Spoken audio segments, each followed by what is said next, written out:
So with NVIDIA's GeForce RTX lineup completed, now that the GeForce RTX 2060 is out, NVIDIA is now moving on to offer more affordable graphics cards under their GeForce GTX family. Featuring the same Turing GPU architecture, the new GeForce GTX graphics cards will exclude ray tracing but feature faster shading performance through the enhanced GPU design while utilizing the 12nm process node. These cards are said to launch officially on the 22nd of February around the price points that we'll mention in a moment.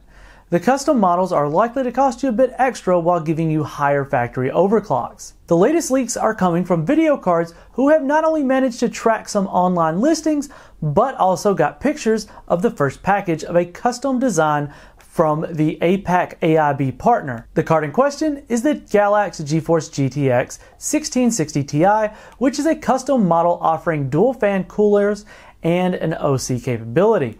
The card features 6GB of GDDR6 VRAM, DirectX 12 support, Ansel support, and also has Turing shaders, which pretty much confirms that these cards will utilize existing Turing GPU architecture. What's interesting here is the packaging doesn't mention any ray tracing at all, which was a highlight of the GeForce RTX series packaging. This also confirms that the second detail we know about these cards is that they will not feature ray tracing cores and won't have the necessary power to run games with ray tracing enabled. Other specs do include the display configuration, which comes with a DVI-D, HDMI, and a DisplayPort. You can note, however, the lack of USB Type-C or virtual link connector, but that was also not offered on many of the custom RTX 2070 and 2060 cards. There isn't much to see on the back side of the box, but at least this leak confirms that we will get custom models ready for launch. In other news, we also got to see the retailer listings online a few days ago with custom models from the various AIBs being listed on retailer websites. Previously known specifications such as the base clock of 1500 MHz and a boost clock of 1770 MHz and a memory frequency of 12 gigabits per second are confirmed. The listing also confirms 1536 CUDA cores, 96 TMUs, and a single 8-pin power connector to boot up the card. Now the interesting thing here is that a possible reason NVIDIA simply didn't want core parity with the RTX 2060 would have been that the GTX 1660 Ti would have cannibalized the RTX brethren sales. If NVIDIA has gone for a 1920 core with the only feature lacking on the RTX 2060 being ray tracing cores, the GTX 1660 Ti would have been a much better option for mainstream users, given it would have cost less and delivered just about the same performance.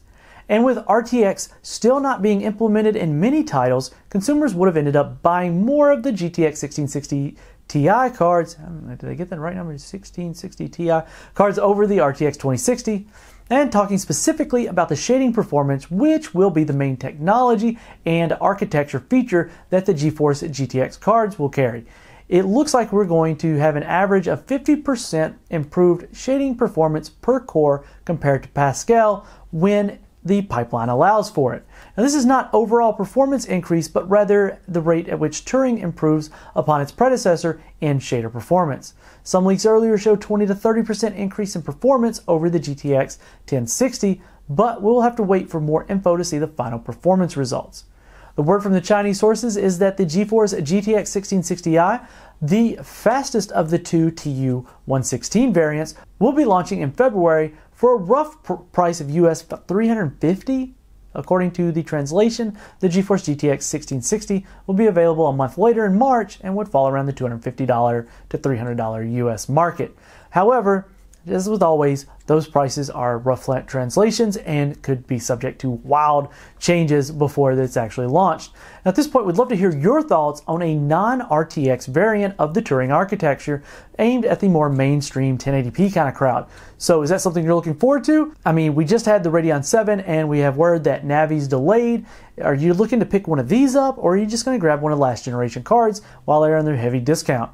Love to hear your thoughts on that one. This has been Keith with WCCF Tech TV. Hope to catch you in the next video. Feel free to subscribe, hit that notification bell so that we don't miss you there.